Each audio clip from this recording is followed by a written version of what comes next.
Promienny Chryste, boski Zbawicielu, jedyne światło, które nie zna zwierzchu, bądź dla tej duszy wiecznym odpocznieniem, pozwól oglądać chwały Twej majestat, a wielki orszak niech Twą duszę przyjmie,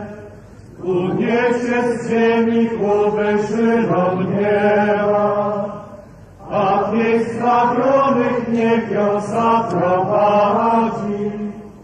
aż przed oblicze Boga Najwyższego.